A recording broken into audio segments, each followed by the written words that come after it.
Historia compartida por Álvaro Ramos. El siguiente relato contiene ciertas partes con narraciones subidas de tono. Se recomienda discreción si se tienen menores de edad escuchando el video. Sabino. El sur de México es la zona con mayor densidad y mezcla cultural del país.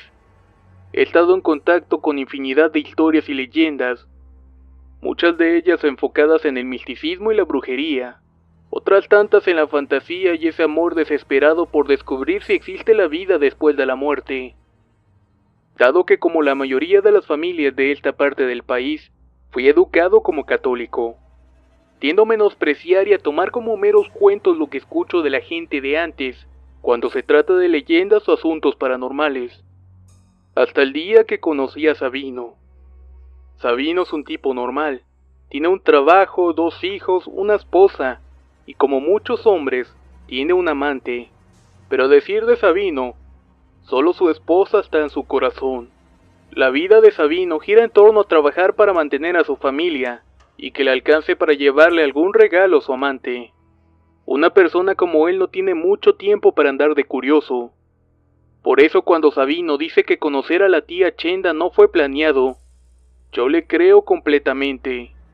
La rutina de Sabino se divide en 2, el antes y el después de su jornada laboral.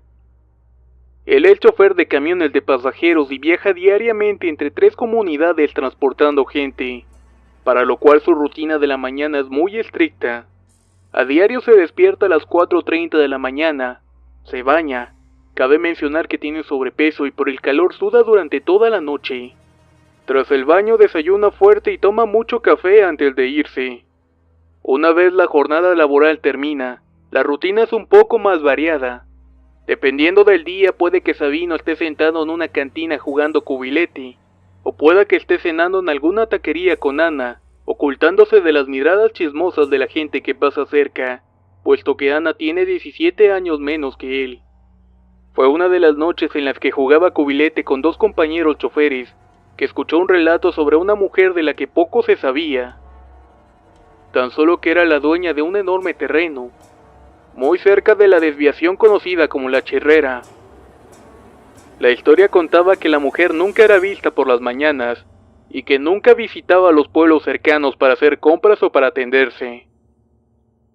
La casa en la que vivía era precaria pero grande, de madera pero sin detalles que indiquen que personas de la alta sociedad vivieron ahí. El techo es de tejas, pero por el deterioro de las mismas, hay partes de estas cubiertas con tablones de madera picada.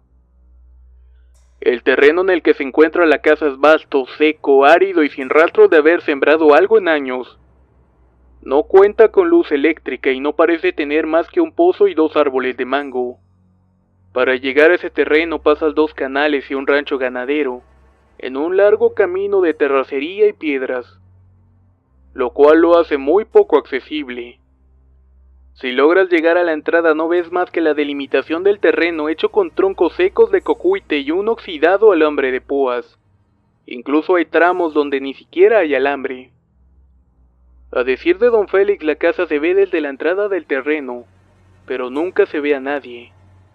Los que han pasado por las noches no ven más que el destello de un candil, pero nunca han visto quién habita la casa.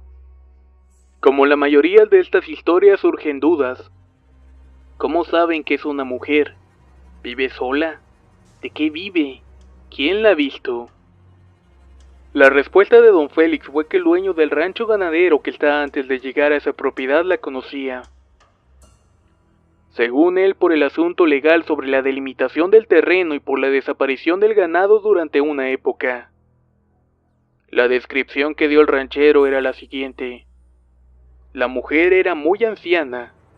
Usaba ropa suelta y un rebozo en la cabeza aun cuando estuviera dentro de su casa.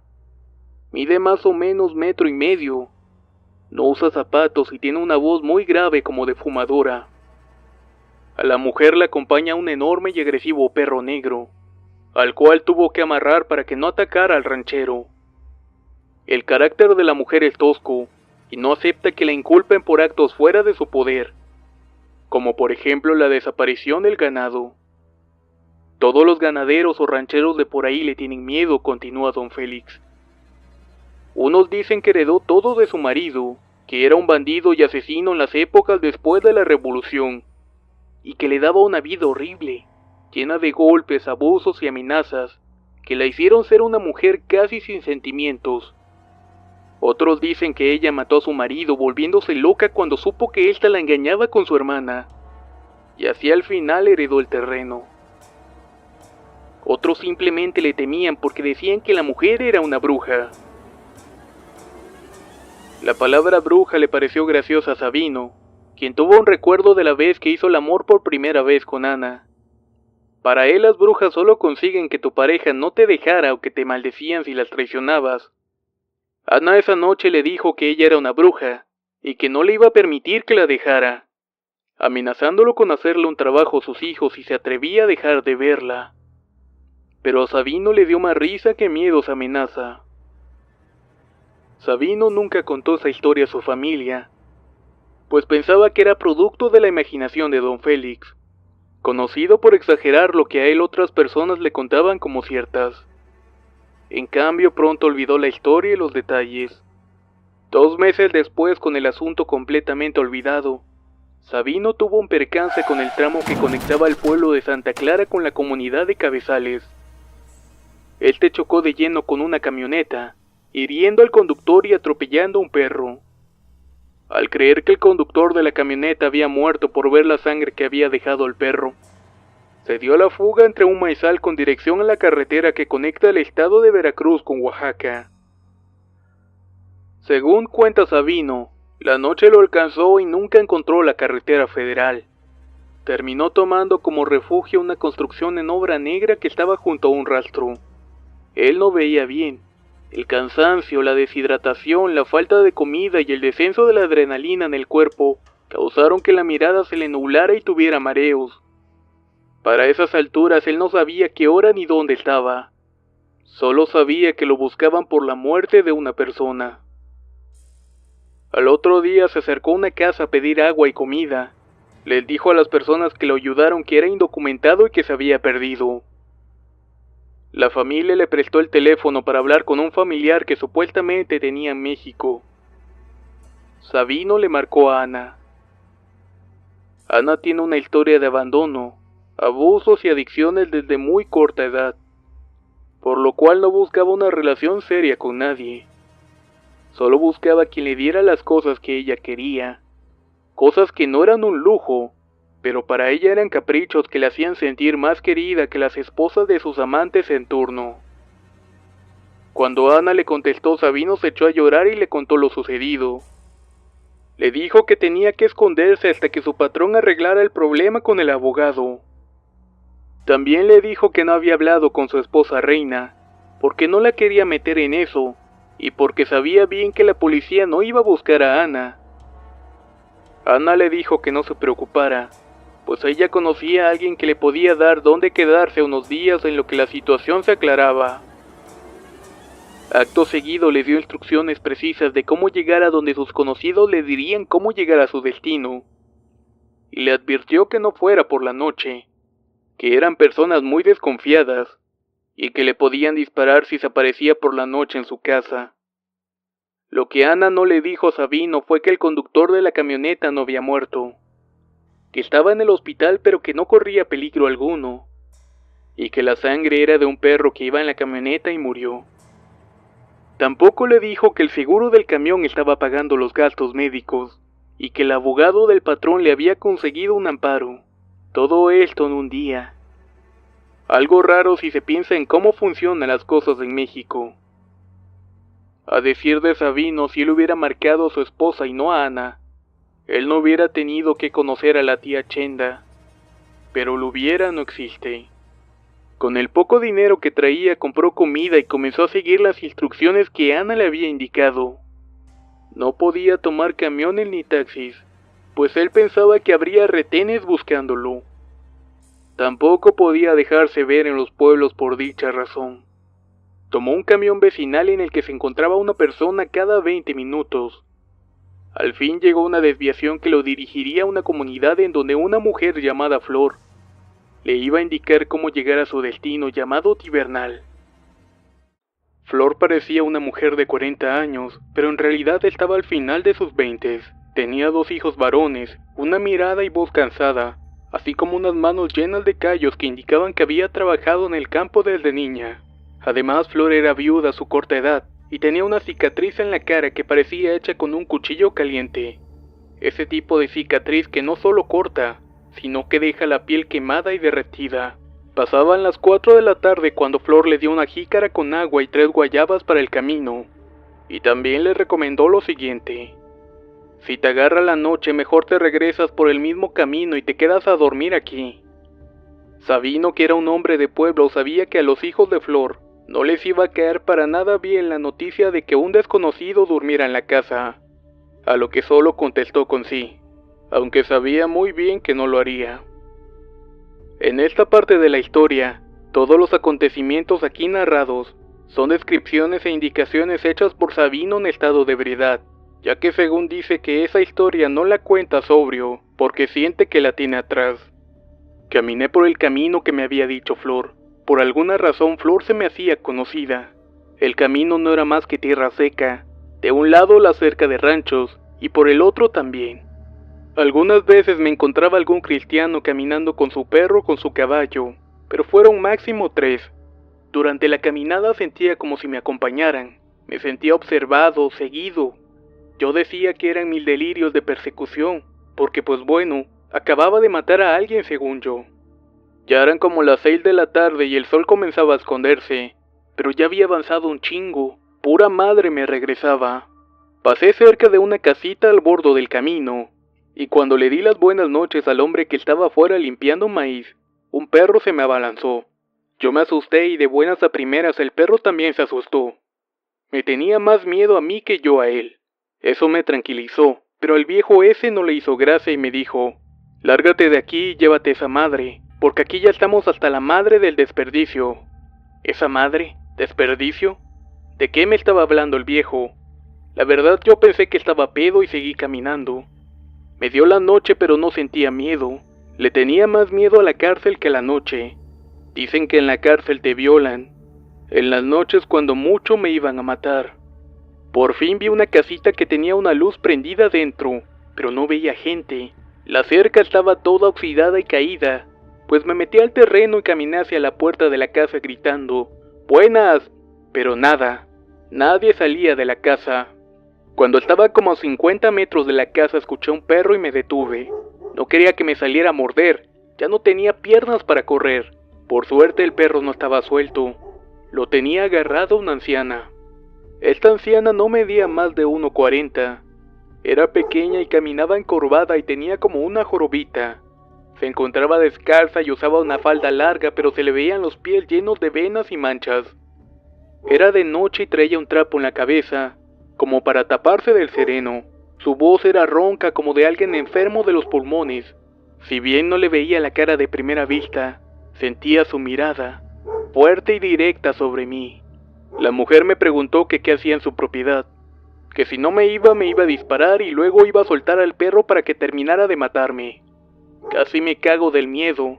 Le dije que me había perdido y que buscaba un lugar llamado Tibernal, que me mandaba a Ana y que Flor me había dicho cómo llegar, y que lo estaba buscando porque necesitaba un lugar donde dormir 1 o 2 noches máximo. ¿Ana?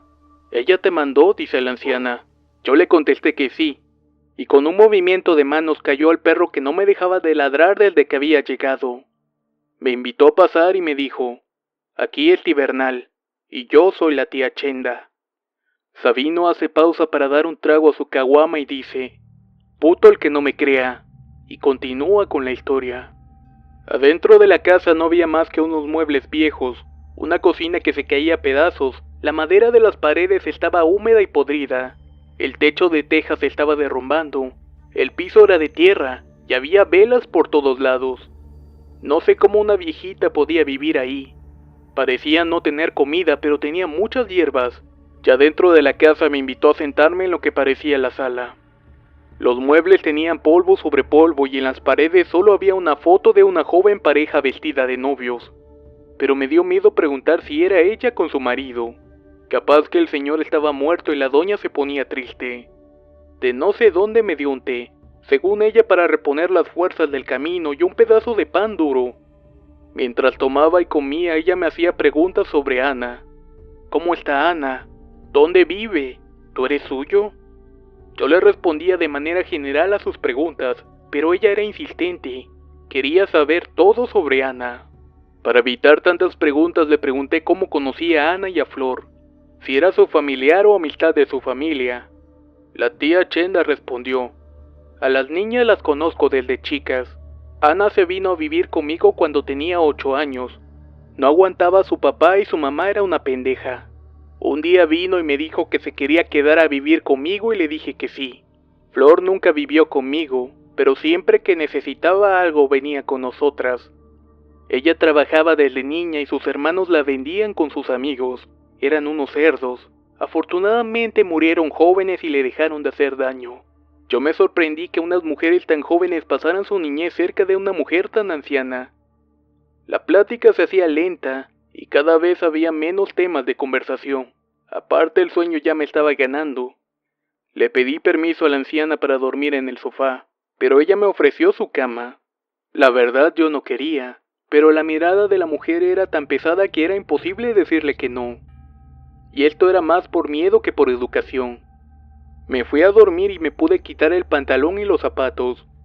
Al principio la desconfianza me hacía no quererme dormir. Tan solo quería descansar, pero el sueño me ganó. No sé en qué momento, pero sé que ya era tarde y de madrugada, cuando escuché una voz que me decía: «Despierta, gordo». Ya llegué. No lo podía creer. Era Ana y estaba en la casa de tía Chenda. Verla y escucharla me dio mucha emoción. Por fin alguien conocido. Por fin alguien con quien desahogarme de la preocupación que tenía dentro. Le dije: «¿Qué haces aquí, amor? ¿A qué hora llegaste?». Ella no me contestó. Solo me dijo que no pasaba nada, que no me preocupara ya que estábamos juntos y que juntos íbamos a superar esto. Yo quería saber todo lo que había pasado y todo lo que se comentaba, pero ella estaba algo rara, como apresurada. No quería platicar. Solo quería besarme y comenzó a agarrarme ahí, viendo su entrepierna como desesperada. Y no es que yo no quisiera, tenía las mismas ganas que ella, pero pensar que la viejita pudiera escucharnos y se pudiera enojar me daba miedo. Algo hizo porque nada más me pasó su boca por la oreja. Yo me prendí en chinga y se me olvidó el miedo y todo lo demás. Me trabé a ponerle con Ana, o a lo que yo pensaba que era Ana. Ana por lo general no hacía tanto ruido. Ella era prostituta y por lo general ya no sienten. Pero ese día yo sentía bien rico. Nomás de escuchar cómo gemía, gozaba y gritaba. Hasta que esos gritos ya no eran de Ana.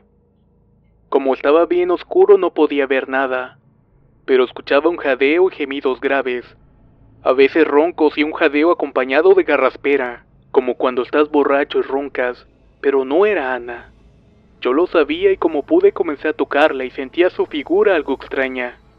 La chamaca no era delgada pero no estaba aguada, y lo que estaba sobre mí parecía un flan. Con las manos le quise agarrar la cara y no me dejó. Me sometió agarrándome de las muñecas y me puso las manos en el colchón. Fue cuando sentí que me pasaba su lengua rasposa y larga por el pecho cuando el frío se apoderó de mis piernas. Ya no me podía mover. Quise gritar y no podía. Sentía como cuando se te sube el muerto, pero yo estaba despierto y forcejeaba con las manos. Esta mujer no me soltaba. Me puse a rezar la Magnífica, una oración que Sabino aprendió desde chico porque su mamá era muy religiosa, y la rezaba a diario antes de comenzar a trabajar. Justo cuando comenzó a rezar en voz alta, la mujer dio un brinco y salió del cuarto. Afuera yo escuchaba cómo gritaba palabras en desorden. Su voz era fuerte y clara. Me vestí de inmediato y traté de salir por una ventana, pero estaba cerrada con clavos. Me persigné y salí del cuarto rezando en voz alta la Magnífica, y la mujer me señalaba y me gritaba que me fuera, que estaba maldito y que me iba a encontrar. El perro comenzaba a jalonearse con la cadena. Yo salí corriendo hacia la oscuridad y rezando, pidiendo que el perro no se soltara o que la mujer lo soltara. Por fortuna esto no ocurrió.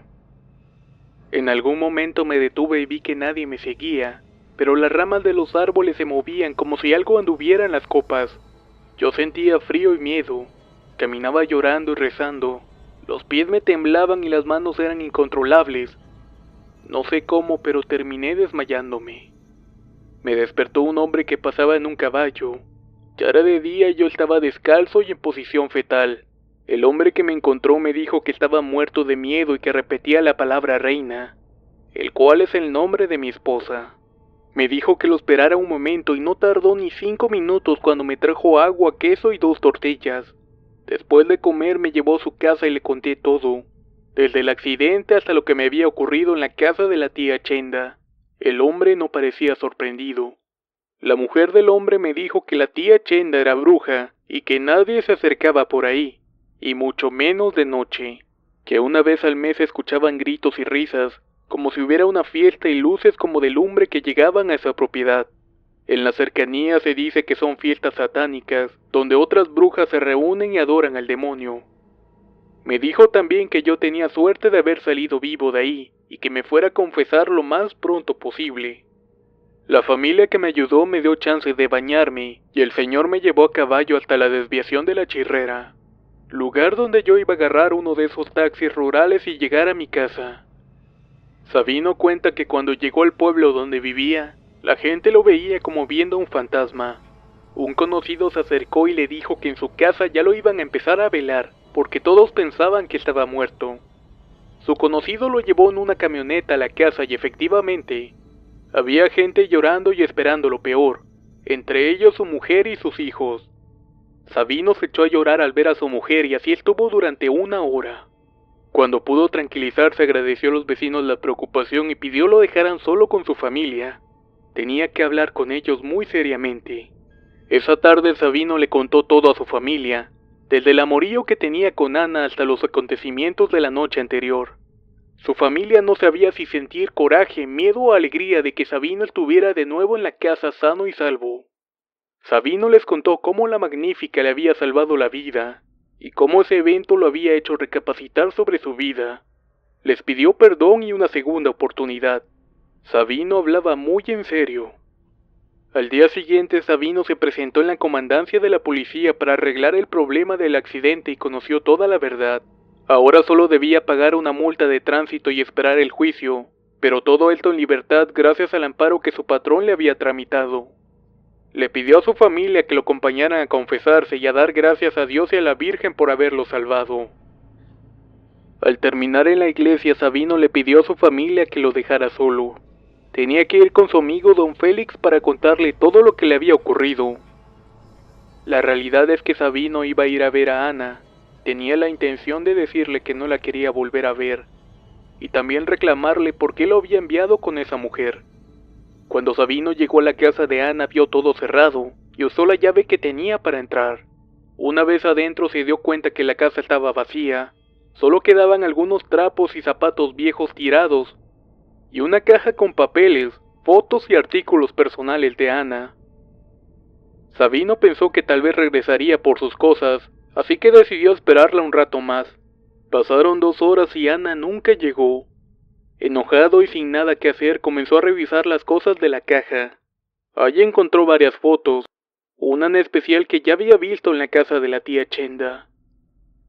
Era una foto en blanco y negro que estaba en la mesita cerca del sofá donde Sabino comía y tomaba el pan. En la foto aparecían 4 mujeres de mediana edad con ropas de la época, y 2 niñas con iguales vestimentas. Sabino recordó la foto en casa de la anciana y recordó también la historia que le había contado sobre Ana y Flor, por lo cual no le pareció raro que las niñas de la foto fueran ellas. Lo que sí le parecía raro es que era una foto muy antigua y parecía de otra época. La curiosidad siempre ha sido una debilidad en los hombres, y esa curiosidad lo llevó a buscar más en el interior de la caja. Ahí encontró más fotos, papeles y recortes de periódicos, así como actas de defunción de recién nacidos. Las fotos mostraban a las mismas mujeres en reuniones sociales, y en lo que parecía una fiesta. Los recortes de periódicos hacían referencia a las misteriosas muertes de 2 adultos que murieron quemados en su casa mientras dormían, y de 2 jóvenes varones que se ahogaron en un río. Las actas de defunción eran de 2 niñas recién nacidas con apenas 2 años de diferencia entre ellas. En el nombre de las madres se leía Ana Rosaura Méndez, quien era Ana, y en el nombre de la abuela materna decía Rosenda Villa, la cual era la tía Chenda. Sabino se llevó la caja y recorrió a don Félix para contarle todo. Este le dijo que se podían tratar de brujas. Le dijo que buscara un brujo que vivía cerca de la frontera de Veracruz para que le dijera lo que había ocurrido. Una semana después así lo hicieron.